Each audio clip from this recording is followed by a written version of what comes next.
अस्सलाम वालेकुम स्टूडेंट्स। आज हम टॉपिक डिस्कस करेंगे स्पीड ऑफ साउंड। चलिए हम देखते हैं कि स्पीड ऑफ साउंड को डिफाइन किस तरह से करते हैं। The distance covered by a sound per unit time is called speed of sound.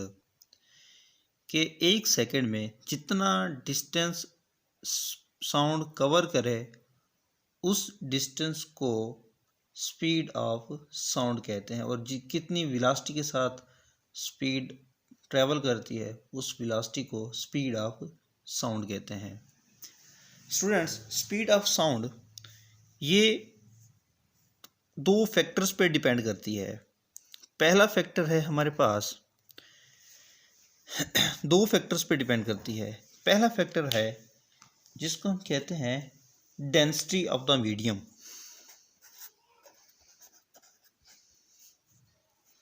Density of the medium.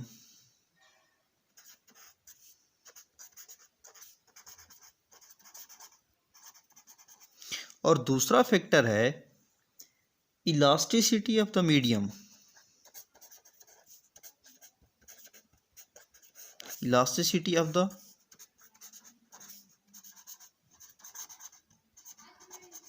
Okay students, तो ये दो फैक्टर्स पे डिपेंड करती है स्पीड ऑफ साउंड। हमने पिछले टॉपिक में पढ़ा था कि स्पीड ऑफ साउंड जो है, हमें पता है कि जो वेव्स हैं वो दो टाइप की होती हैं। एक होती है लॉन्गिट्यूडनल वेव और दूसरी है transfer waves. Longitudinal waves and transfer waves. तो स्टूडेंट्स, लॉन्गिट्यूडनल वेव्स के लिए और ट्रांसफर वेव्स के लिए फार्मूले स्पीड ऑफ साउंड के डिफरेंट हैं। अभी हम ये जो डिस्कस कर रहे हैं speed of sound in air, या फिर हम इसको यूं भी कह सकते हैं speed of sound in gas. Okay, तो सबसे पहले हम डिस्कस करते हैं कि स्पीड ऑफ साउंड जो है ट्रांसफर वेव्स के लिए किस तरह से होगी। ओके स्टूडेंट्स, तो speed of sound transfer waves के लिए जो उसका फार्मूला है वो है v is equal to t multiply by l over m under root. और इसी तरह से लॉन्गिट्यूडनल वेव्स के लिए जो स्पीड ऑफ साउंड का, इसी तरह से लॉन्गिट्यूडनल वेव्स के लिए जो हमारे पास स्पीड ऑफ साउंड का जो फार्मूला है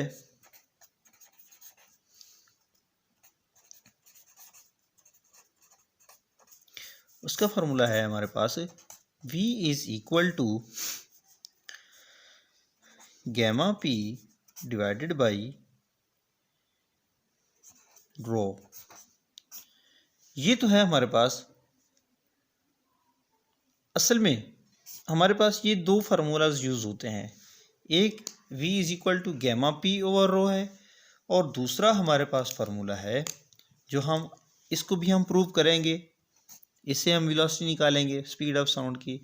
और एक फार्मूला एक ये भी है कि v is equal to p divided by rho its under root. ये लॉन्गिट्यूडनल वेव्स के लिए और ये ट्रांसफर वेव्स के लिए। ओके स्टूडेंट्स, तो हम सबसे पहले डिस्कस करते हैं कि स्पीड ऑफ साउंड ये जो इन फैक्टर्स पे डिपेंड करता है, इन फैक्टर्स से हमें कौन सी इंफॉर्मेशन मिलती है। तो चलिए हम सबसे पहले डिस्कस करते हैं density of the medium. Students, ये जो डेंसिटी ऑफ द मीडियम है इससे हमें ये इंफॉर्मेशन मिलती है कि आया कि हमारा जो मीडियम है वो किस तरह का है।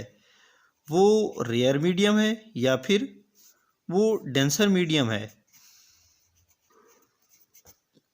हमारे पास दो टाइप के मीडियम होते हैं, एक रेयर मीडियम या फिर डेंसर मीडियम। और दूसरे नंबर पे हमारे पास है इलास्टिसिटी। अब इलास्टिसिटी अगर हम इसको डिफाइन करें तो elasticity E is equal to, it is the ratio between stress and strain.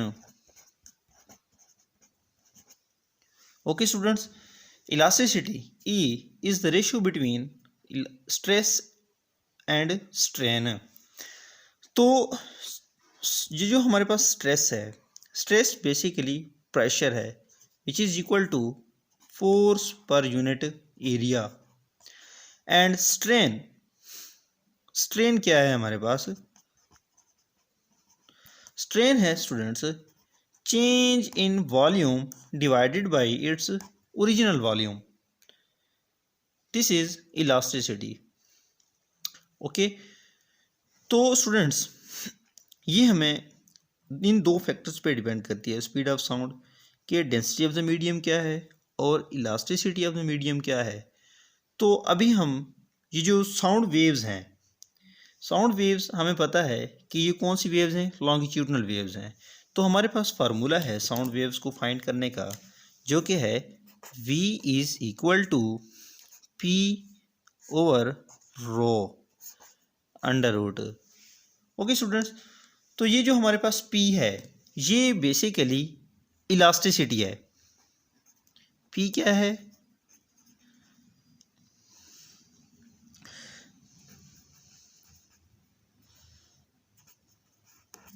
p basically elasticity है, और ये जो रो है ये बेसिकली डेंसिटी है, density of air. Okay students, ये elasticity of the medium. Okay students, तो ये चीज़ आप लोगों ने अंडरस्टैंड रखनी है। तो हमने यहाँ पे कहा है कि ये जो E है it is the ratio between stress and strain.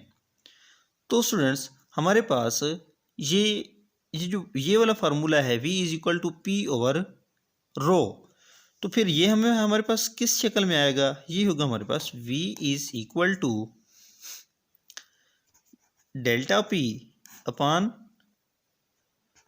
Change in volume divided by its original volume, जो कि बराबर है स्ट्रेस और स्ट्रेन। ये हमारे पास किसके बराबर है, स्ट्रेस के बराबर है, और ये किसके बराबर है, स्ट्रेन के बराबर है। अभी हमने ऊपर डिस्कस किया है इसको। तो ये था हमारे पास कि स्पीड ऑफ साउंड किन फैक्टर्स पे डिपेंड करता है, और स्पीड ऑफ साउंड फाइंड करने के लिए हम कौन सा फार्मूला यूज़ करते हैं। तो स्टूडेंट्स दोबारा मैं एक बार रिपीट करवा देता हूँ कि स्पीड ऑफ साउंड हमें पता है कि जो साउंड वेव्स हैं वो लॉन्गिट्यूडनल वेव्स हैं। तो इसलिए साउंड वेव्स को वेलोसिटी फाइंड करने के लिए हमारे पास फार्मूला है p over rho under root. और p क्या है हमारे पास, p basically elasticity of the modulus है। तो फिर हम इस फार्मूले को v को लिख सकते हैं ना इस तरह से कि v is equal to e upon rho under root.